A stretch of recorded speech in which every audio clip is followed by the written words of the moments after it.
Now we're going to be talking about something that we've been very big on Nollywood on radio, which is safety in Nollywood. If you recall, a couple of weeks back, we actually did a documentary on what people who are behind the scene goes through on location. And we are taught that we had seen the worst with what happened to Junior Pope and the rest of it. Just last year. It was a couple of weeks back that they had a 1 year remembrance for Junior Pope. Not knowing that the worst was going to happen when we lost a young man, Ola Lawal, a set man, at a movie location. And sadly, we've not gotten all the emotions and attention I thought that this was going to take, because when things like this happen, sometimes it helps to create the spirit to which to correct a lot of things. I'm shocked that most of the associations have been quiet about this. To talk about this today, we brought Mr. Kola Williams. Kola is happens to be a very good friend to Ola, and I think they also did some business together when they were alive.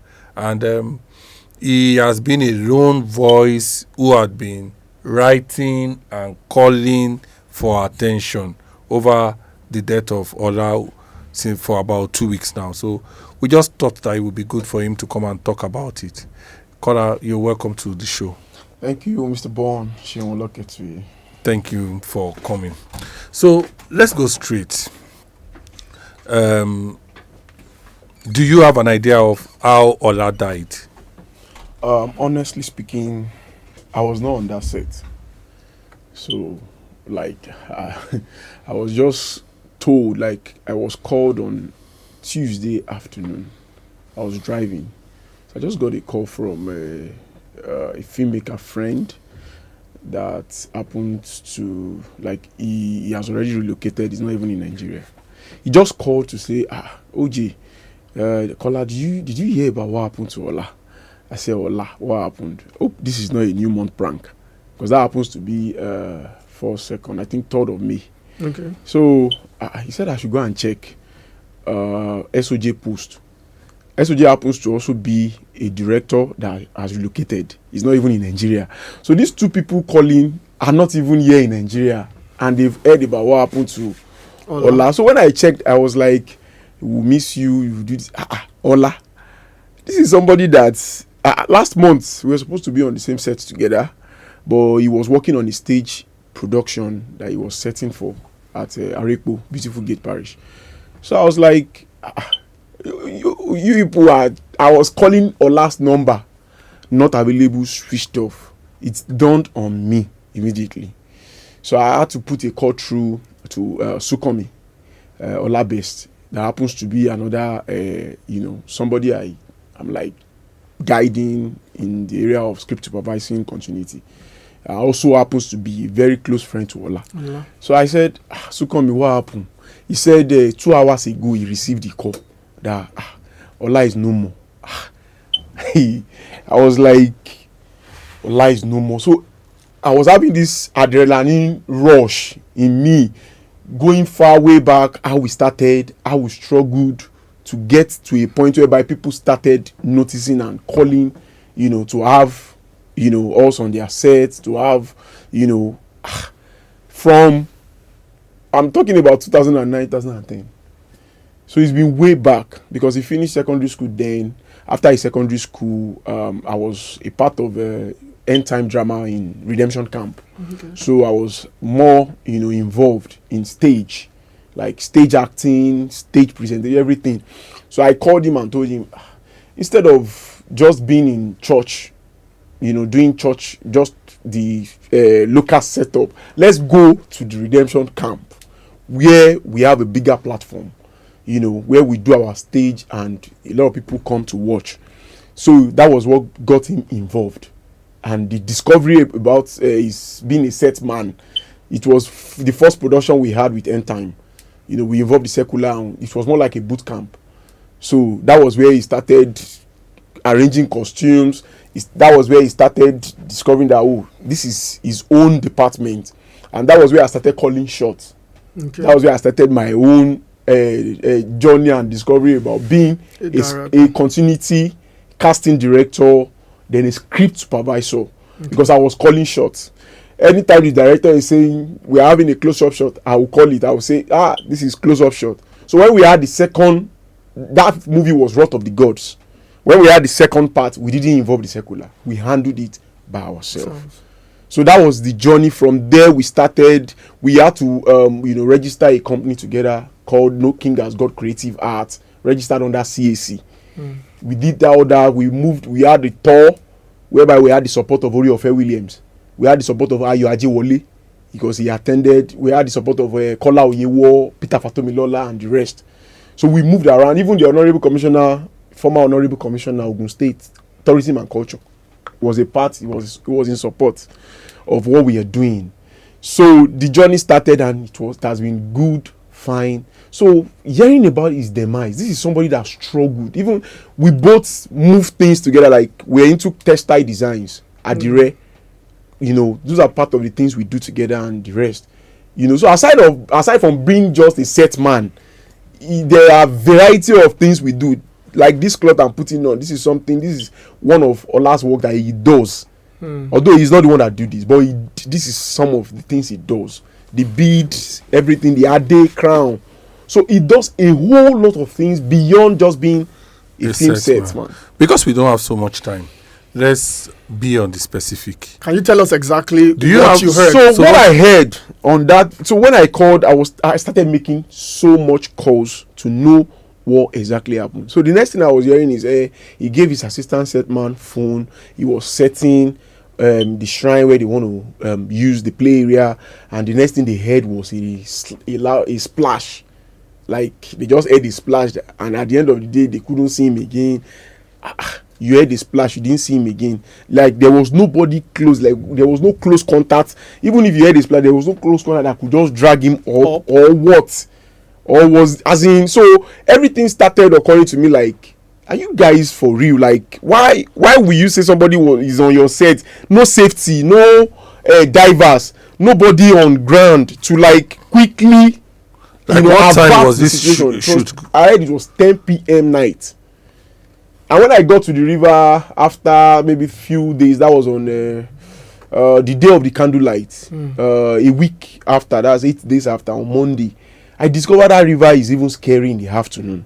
Wow. Like it's a big river. Okay. I could compare it to this Kara. Kara Bridge? Yes. That water that is flowing, that's how wide that water is, and it's flowing. Who is the producer of the movie? There is a Christian producer, Bola Akonde. Okay. Formerly Bola Ogun Shola, the Isho Pepper. Oh, okay. Yes. Okay. So I was trying to reach out, but no, not reachable, not connecting. So the production coordinator I was reaching to, not picking up calls. So it brought more of the furious. Like I was being furious. Like why will you people be having production on that very day that this incident happened? Nobody was called that 10 p.m. You people said maybe it was late, a lot of people are sleeping, you didn't want to make people start panicking. Even the dad, when I met with the dad, said they didn't even reach out to me on that very Saturday. It was on Sunday morning while I was in church. That was where I got a message and a call. But before I could pick up, I had to wait until the service was over and call back. Because he said somebody was even impersonating, like talking like his son. So he thought it was Ola that was speaking to him. He said, father. So by the time he called back, it happened to be like, did not see Ola, he had an accident while on set. The father now said, according to the father, that is he a bike accident or what? So he was like, no, it's not bike accident. He was setting inside the river since yesterday. They didn't see him. He fell inside the water. Dad said he got that shock. Like he was shocked. And he realized, and that moment when he got home, he realized that like something told him that Ola is no more, that Ola is gone. That was on Sunday. They are yet to even see the body on Sunday. And according to what I heard from some of the production team afterwards, they said they visited the police station. They met with the police. They reported the case on Sunday. And on Monday, that was when they used drone. Then the water brought out the body. So on that very day, I think they said they called the dad. The dad already sent his younger brother and Ola's step younger brother to the scene on that Sunday when he heard the message, like when he got the call to go and represent him there. So that was on Sunday. So they were there till on Monday when they discovered the body. So I think after they discovered the body, they called the dad, and afterwards he said they should cover it up. So after covering up on Monday, 4 of the production team members, according to what he said, visited the dad. The dad also confirmed it. So they visited, including the producer. No, the producer did not visit on that very day. So on Monday they visited the dad after the burial, after they covered. The police wanted to detain them, but I think the dad said he wanted peace. So they visited the dad and explained everything to the dad. That's like a condolence visit. But the insensitivity of them was asking for account number on that very same Monday, which was from our last father. Yes, which was part of what the father said, and said the father was like, "Why will you be asking me for like account number on that very day?" That was when we visited on after that Monday, because his father was like, he said he should still go. Probably it could be a later thing. Let them. That one was is still processing. Yes, still grieving and processing. That was on Monday. I know Allah is close to you, and I don't because we don't have enough time. But I want to get what actually is your grouse in this whole matter. It was the not reaching out, not acknowledging, because whatever deed has happened has happened. Okay. The point is just for you to acknowledge. Okay. At least, we are all humans. Allah is not a chicken. So you acknowledge and reel out. Let everyone know, just the way you are asking me, the true situation of things. Yeah, the true situation of things. So that was my own grievance, my own bone of contention, and and whatever it is that has happened, it's not after you have covered it up. The dad said he want peace. Will it just end like that? No, you understand. So it was after the call out and every other thing. That was the second visit. Okay, that was when the producer. Yes, the producer visited. Okay. With some of the production team members. So visited and. I think they discussed, and afterwards, 2 days after, he requested for account details. That's the spokesperson, requested for account details, and when I heard from the brother, they said he did something. So it was what brought about the whole cooling down, relief. We're not really talking about it again. So we just have to discuss with some of the people that came for the candlelight on how we can because the place that he was buried is not a place you would even want to see for somebody that has labored. It was a dump site. Wow. Like where they dump death just by the river bank. It was not a very good place. Like I cried, I wept that very day I saw it. Like, why are we now all this trying to just be somebody? Is this where it will end? That was what flashed at me. Like somebody that was not, he doesn't even eat well. He's just using almost all the money he gets from works and production, buying things, building things, and so far so good. He's somebody that he has passion for this work. You understand? So is that where such person should end? Even if they want to revisit or write something about the person, there should be a way you make that place better than just that unkempt place, and where water will even flush out. You won't even see it. At some point you won't even know or see. You won't know. And these are part of the things she's supposed to, like, let me say, or the production team is supposed to do. Like, let's make that place a better place, so that if anybody is even passing by, you would point at it and know that somebody who died. Did he have it? Was he married? Did he have children? He's not married. He was planning an introduction for I think next month, according to his dad. Wow. So he's not married, no kids, no marriage. Sad. So how old was he? 1990. That's 35. He will be 36. I think so. This year. Wow. As any of the association issued a statement, said anything? Gospel Film Network did. That was after the producer visited. Okay. Then Amsterdam Mowe Bafo unit organized the service of songs.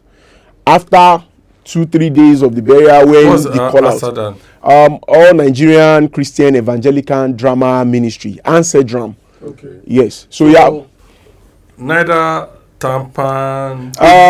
Tampan, yes, Tampan has been on it. We have Kule Afford. Kule Afford has visited the dad. Okay. That's Kule Afford. Kudos to Kule Afford. Respect to him. Then Allwell Ademola. Okay. He was. I saw her once in the studio. Sometimes when he interviewed her, she was also a voice. Like, these people are people that were like so furious. They were on it. Then Elijah, Tokpe, originator. Yeah. Yes, he was also another good voice. Then Mimi Sola Daniels. Okay. These are people I will appreciate. Then one person I will appreciate that made the journey to visiting the dad, the visit with the dad. That's Tunde Olaoye. Okay. Respect to Tunde Olaoye. Maximum respect. He was like, no, you guys should go. I'm going to support you guys. So these are the few people I could mention. I'm sorry if I can't remember some names. Then Shekina Ifeoluwa Oyedumade. Maximum respect to her. She was like a mother. She was like a mother to Ola, because Ola has no mom. Oh. Ola's mom died when he was 11 months, according to the dad. Wow. So he was just living a life of, just me, my dad, and people around that could guide and, so that's just the way he has been. Okay. Now, this is the last question because we don't have time. All right, sir. I want to ask you, what do you are also involved in Hollywood. This has Yes, I'm a film director. Very close. Yes. What do you think should be done in terms of safety? All in right. 1 minute. All right, in 1 minute, number one thing I feel, if you are going to shoot in a place where you don't even have an idea of what they do, how they do things there, probably you should make an inquiry. Ask questions. Don't just assume, we can use this place without making inquiries. Number one, for safety purpose. Then number two, if you are shooting in a river, nothing should warrant you shooting in a river either day or night. There should be divers, there should be life-saving jacket on ground. Like, give it to the crew, even if they can swim, if they cannot swim, let them have that life jacket on, like right on spot. If it's a river scene, let them have life jackets on spot. Then divers. Then I noticed something we do. We don't always have medical team. And it's so bad of you taking people out. You don't even know their health status. You don't even know their condition. You just take them out on set, without having any medical team. Like a medical team, when I mean a medical team, probably a doctor or a nurse, a very good one at that. Who can attend to them if there is any health issues immediately. Like, you know what to do first thing, not just assuming that he's okay. This person he's just deceiving us. He's okay, he can do it. This person you think is okay, he can do it, might be having some, just do a test, do a checkup, and all those things. We had a session, Film Space, organized by Emmanuel Uduma. We had a session recently based on safety in Nollywood. These are part of the things we discussed. We even have Leadway Insurance Group that was part of it, so that you can insure yourself, as a crew or as a cast. But it didn't fly, probably because how people, things like that won't fly, the way it's supposed to fly. It's all the paparazzi or things that fly, but major thing that affects both of us, that is life threatening, it didn't fly. All right, thank you so much. So we should just keep talking about it. Safety. Thank you so much, Kola. It's really depressing and sad listening to how Ola has gone. And I pray and hope that other filmmakers, almost everybody should learn from this, and this should not happen again. Of this. But when it comes to going to rivers, going to certain things, I think we should take. This is the second time that we're having a major fatal incident. You understand? In 1 year. In 1 year, and I think that the police should not just sweep it under the carpet. Yeah. There is something called negligence. Mm-hmm. You understand? So that if somebody is prosecuted other people will be scared and they will take precaution when they are walking. May the soul of Ola rest in perfect peace. Amen. May we not see this kind of death in Nollywood. And may again. God comfort his And family. may God comfort his father, and his friends and brothers. the wife to be that he left behind. You understand? And it's on this note that we are signing off this week. It's been a good edition. We spoke with Mofe and Kola. Next week we shall be back to discuss another topic that affects Nollywood. From me and Baron, we say thank you. Keep listening to Thank Nollywood you. Radio.